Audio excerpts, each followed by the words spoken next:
Welcome to yet another Zoom episode of Cut to the Chase. We thought we were going to be in person, Davis, but here we are, wrong once again. Just like a wife says, you're more wrong than, I don't know. You are right.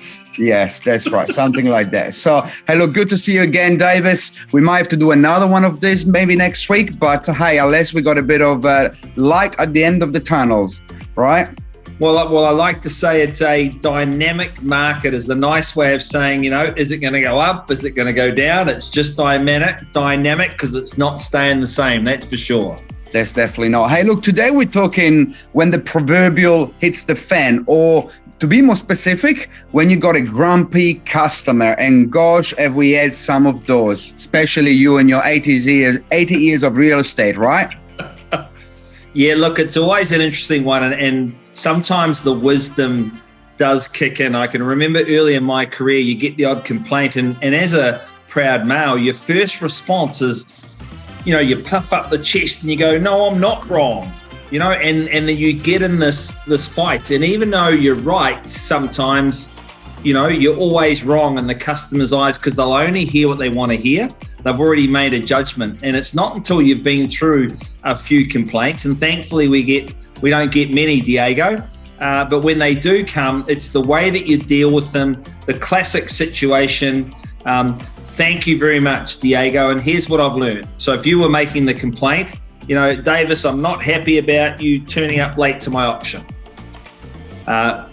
Acknowledge what they've said to you and respond, right? I accept. So what you're saying to me, Diego, is that you're not happy about me turning up late.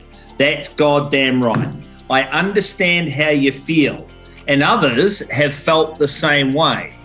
But this is what they found, and let me do the best auction that I've ever called for you. And then if you're still not happy, we'll sit down and have another conversation. So it's a really easy one to diffuse. I understand how you feel. Other people have felt the same way, but this is what they found. Because quite often, as we know, just at home with our beautiful wives, quite often people just need pardon the French, a damn good listening to. Because when they get it off their chest, they just feel a whole lot better. Like that reminds me the other day at that auction we had about 2 months ago, when I always remember, Diego, I love when you say, is there anything else we can be doing for you better right now? And actually the client jumped up and said, actually, I'm not happy. I think he ripped my head off, didn't he? And I wasn't expecting that. But yeah, that's a good example. End of the campaign, 2 days out of the auction, set a reserve, and he really wasn't happy about the way the marketing was, the property was marketed. He wasn't happy that a day before I gave them an email with some recent comparables, which were more recent than the appraisal that I did. And they were genuine comparables from the same street. And he really wasn't happy. He thought that I was using this sort of conditioning tool, which genuinely I don't, but it's giving information out for them to make an informative decision. But anyway, he wasn't happy, was he? And he really ripped my head off. And I did what you just said. I puffed off my chest, and because I knew I didn't do anything wrong, but I learned something that day, is that the customer, it's always right, even if they're wrong. So hey, look, in the end, we sold that. I think that was a record price for the street. And he was very happy 2 nights after that, shaking my hands, asked me to go for a beer, didn't he? But lesson learned from me that day, that it's about, the feel found felt.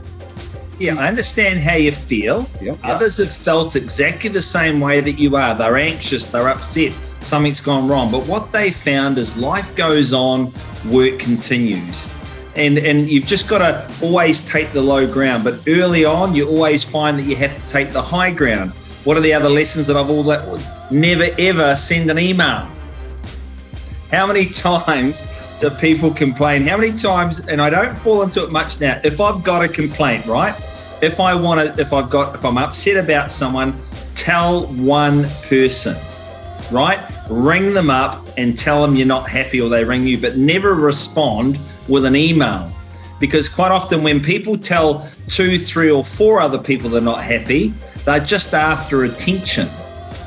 Because the person who they've got an issue with, you go to the person. So also never ever send an email with disputes. And there's one other little tip that I learnt once way back from a wise gentleman, more wiser than I am.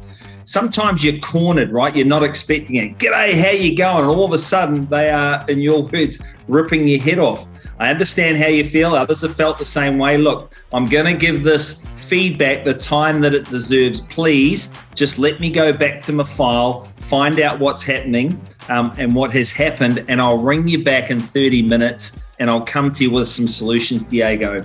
And I found just giving myself 30 minutes to absorb, listen, get a strategy sorted out, then to ring them back with solutions was a whole lot better than me on the phone responding or eyeball to eyeball, sort of trying to find my words and getting myself into a bigger hole.